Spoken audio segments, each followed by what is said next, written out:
There's a moment in life when you realize that being surrounded by people doesn't always mean you feel connected. You can be in a room full of laughter, noise, and conversation, yet deep inside, there's a quiet ache, a whisper you've been trying to ignore. That feeling isn't just loneliness, it's disconnection from yourself. We live in a world that constantly pulls us outward, flooding us with information, validation, and distraction. The idea of being alone terrifies many, as if solitude is a punishment rather than a gift. But what if being alone wasn't something to fear? What if it was the doorway back to the person you've forgotten you are? From a young age, we're taught to seek companionship, to measure our worth by how many friends we have, how loved we feel, how accepted we are. Social media only magnifies this illusion, creating a constant need to be seen and approved of. The silence of solitude feels unbearable because it strips away all these masks. Yet in that silence, something profound begins to happen. You start hearing your own voice again. Imagine yourself sitting in a quiet park, no phone, no music, just you and the wind brushing through the trees. At first it feels awkward. Your mind races, searching for distraction. But then there's a shift. You begin noticing your own thoughts, your body relaxing, and for the first time in a while you feel present. That is the first spark of true connection. Solitude is not a punishment, it is a sanctuary. In many ancient cultures, solitude was seen as a rite of passage. Indigenous tribes would send their young adults into nature alone to face themselves, not to punish them, but to help them grow strong, self-aware, and deeply connected to the world around them. Monks retreat into silence for weeks, sometimes months, to access parts of themselves that cannot be heard in the chaos of daily life. Even artists and thinkers throughout history, people like Nikola Tesla, Emily Dickinson, and Henry David Thoreau, found their greatest inspiration in isolation. They understood that solitude is not emptiness, it is space. It's the fertile ground where ideas, clarity, and strength take root. But for many, being alone feels unbearable because it forces them to face what they've been avoiding. That's why scrolling endlessly on social media or surrounding yourself with constant noise feels easier. It keeps the deeper questions at bay. Questions like, who am I without the expectations of others? Or what do I truly want from life? These questions are uncomfortable because they challenge the identity you've built to please others. Yet this discomfort is a sign that you're standing on the threshold of transformation. The ache you feel in your chest, the restlessness in your soul, these are not signs of weakness. They are your soul's way of knocking on your door, begging you to listen. Learning to be comfortable in your own company is like learning a new language, the language of your soul. At first, it's awkward. You'll notice patterns, the way your mind jumps from thought to thought, the emotions that surface when there's no one else to distract you. But over time, this space becomes healing. It's where your nervous system calms, where your intuition grows sharper, and where you begin to trust yourself deeply. In solitude, you discover that peace isn't something you have to chase. It's something you uncover when all the noise fades. Think of solitude like standing at the edge of a vast, still lake. At first, you only see your reflection on the surface, but if you stay long enough, if you truly watch, you start to see beneath the ripples, the depths you didn't know were there. And as you explore those depths, you start to understand that being alone is not the same as being lonely. Loneliness is a void that craves to be filled. Solitude, on the other hand, is fullness, a state where you realize you already are whole. As you begin embracing this truth, the fear of being alone transforms into gratitude. You stop looking outward for validation and start drawing strength from within. Your relationships shift because you're no longer connecting out of neediness, but out of genuine desire. And the most powerful realization dawns on you. You've spent so much time trying to find yourself in others, yet the person you've been searching for has been waiting for you in the quiet all along. When you stop running from solitude, you stop running from yourself, and that's when the healing begins, not in the noise, not in the approval of others, but in the stillness that teaches you how to truly live. Silence has a way of revealing truths we didn't even know we were hiding from. In a world filled with endless notifications, background music, and the constant hum of conversation, true silence has become a rarity, almost something to fear. Yet it is within this silence that we rediscover who we truly are. The first time you sit in complete stillness, it feels almost unnatural. Your mind resists. Thoughts start rushing in like waves, worries about the future, regrets from the past, and 1,000 little reminders of unfinished tasks. That discomfort is why most people reach for their phones within seconds of sitting alone. But if you stay, if you resist the urge to escape, something magical happens. The noise within you begins to settle, like dust in a sunbeam, and beneath it emerges a voice so soft, yet so powerful. It's your own. There's a profound beauty in understanding that silence is not empty. Neuroscience even shows that periods of silence can stimulate the growth of new brain cells in the hippocampus, a region linked to memory and emotion. In other words, silence literally rewires and heals your brain. Ancient practices like meditation, prayer, and mindfulness were never just rituals. They were intentional invitations to step into that sacred quiet. Even great minds throughout history embraced this stillness. Nikola Tesla, for example, credited his groundbreaking ideas to hours spent in solitude, simply listening to his thoughts. Beethoven often took long, silent walks in nature, carrying no instruments, only a notebook. Their brilliance wasn't born in chaos, it was nurtured in quiet reflection. Think about how rare true silence is today. We wake up and immediately reach for our phones, filling our minds with other people's thoughts before we've even heard our own. The constant stream of content becomes a shield, keeping us from facing what we're feeling deep down. But silence is like a mirror, and while it can be uncomfortable to look into at first, it reflects back what we need to see the most. That's why so many breakthroughs happen in stillness, because for once, there's no outside influence drowning out your inner guidance.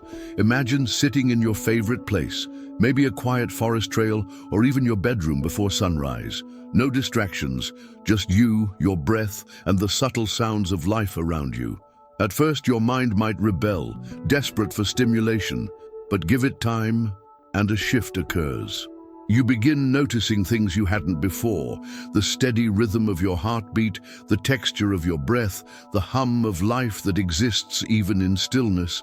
And in that awareness, a sense of clarity washes over you, a feeling that maybe you don't need all the noise you thought you did, that maybe you already hold the answers you've been seeking.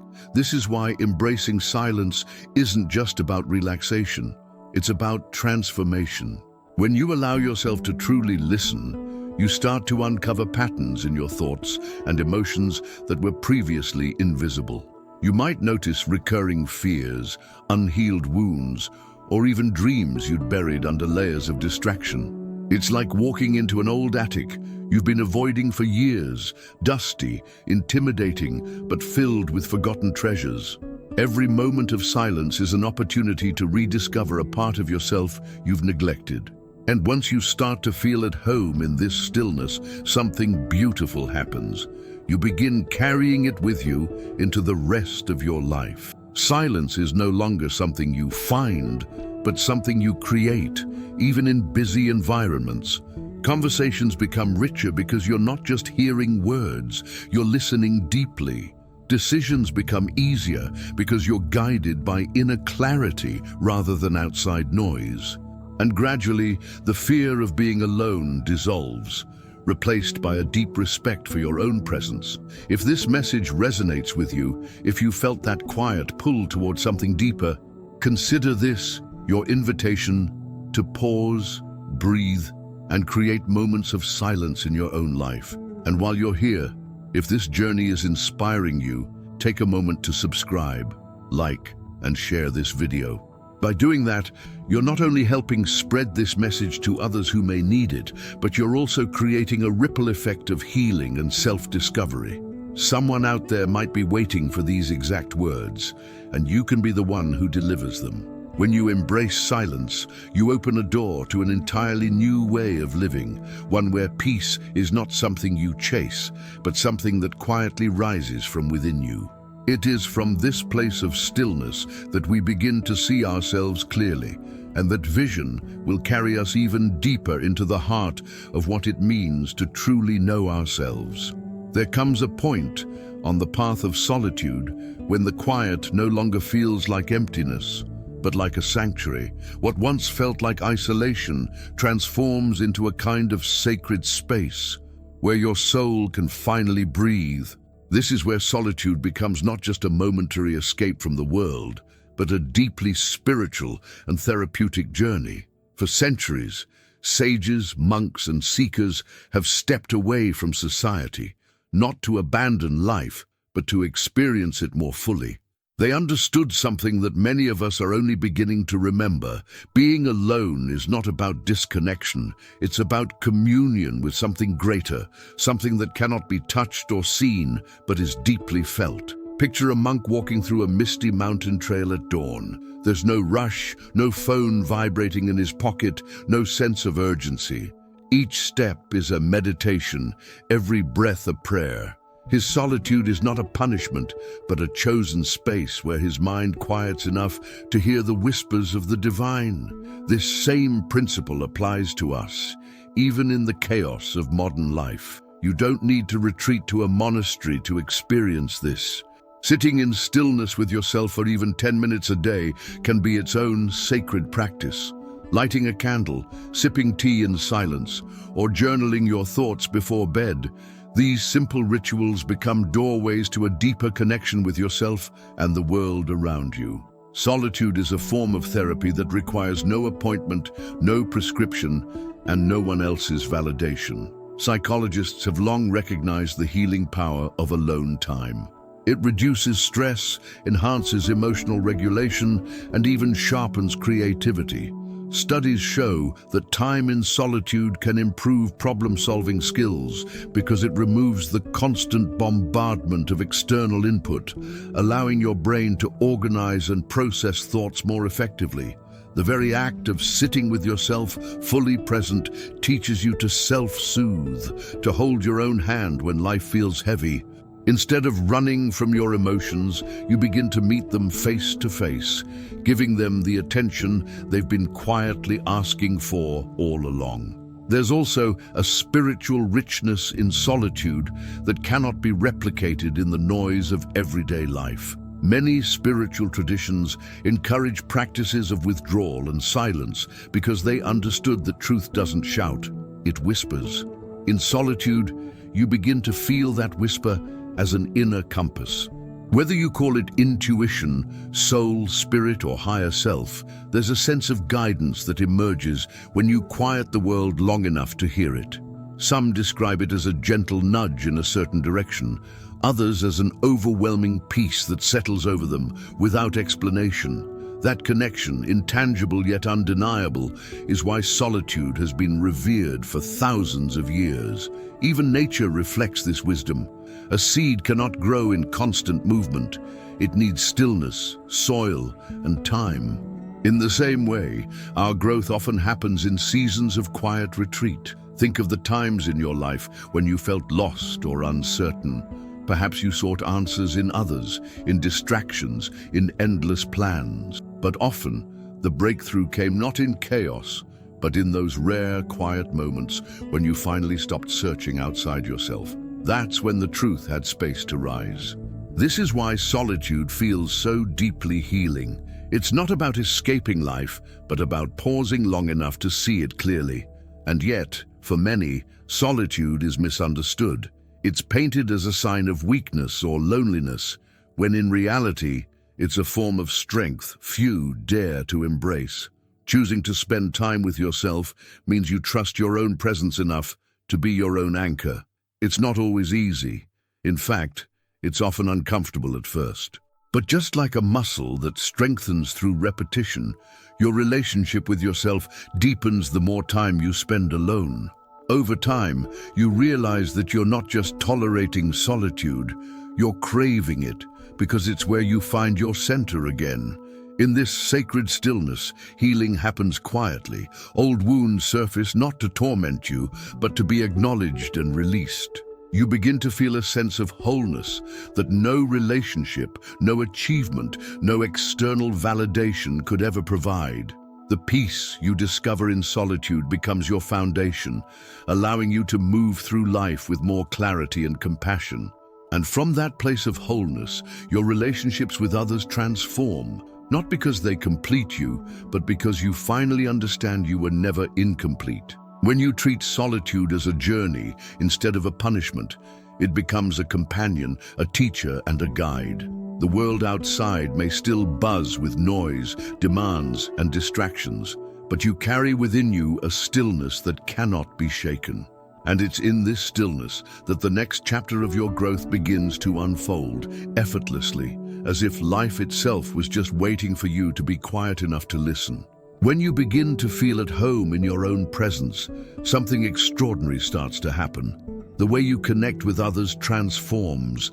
For many people, relationships are built on an unspoken fear of being alone, a quiet desperation that drives them to cling, compromise, or settle for connections that don't truly nourish them. But solitude teaches you a radical truth. You are whole, even when no one else is around. And from that wholeness, you no longer seek relationships to fill a void. You begin choosing them as extensions of your growth, joy, and love. Think about how relationships often form. There's excitement in being desired, in feeling needed. But beneath that thrill, many of us carry unhealed wounds, fear of abandonment, rejection, or not being enough. Without even realizing it, we seek validation through others, hoping they will quiet the insecurities we're afraid to face. But solitude changes this dynamic. In learning to enjoy your own company, you strip away those illusions.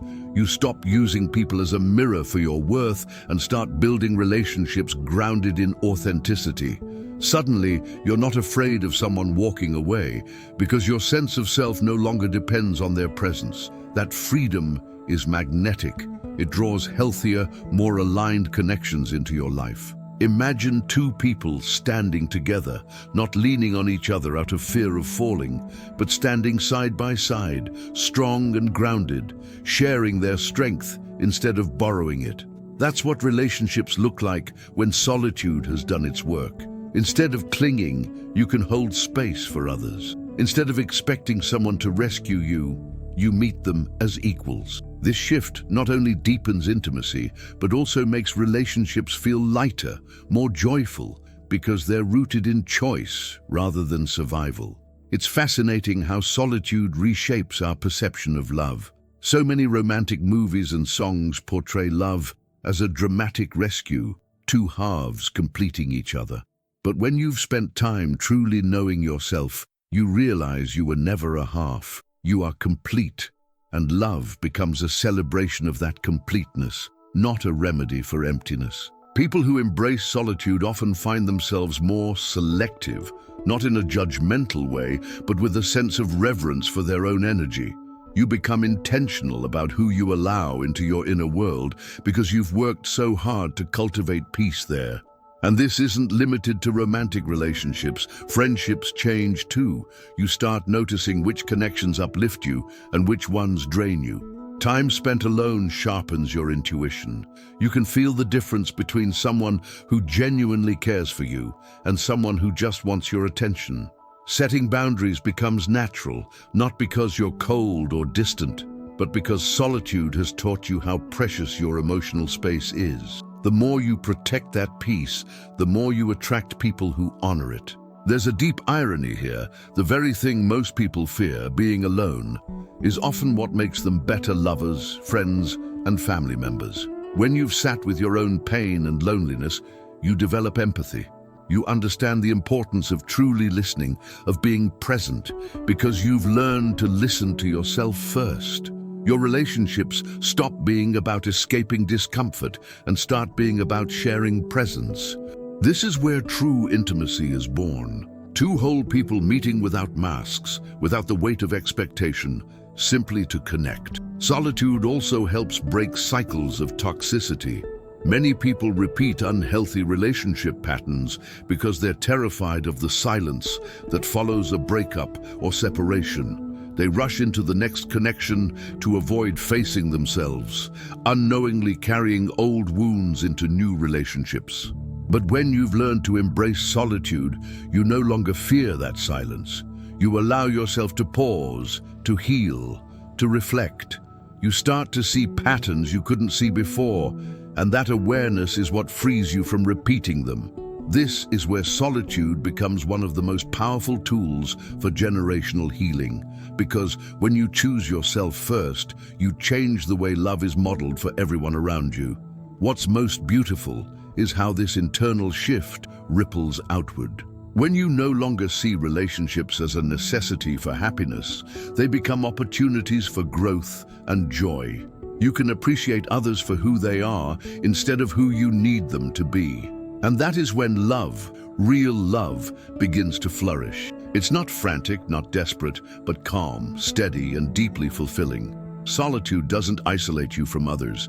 It teaches you how to show up fully for them.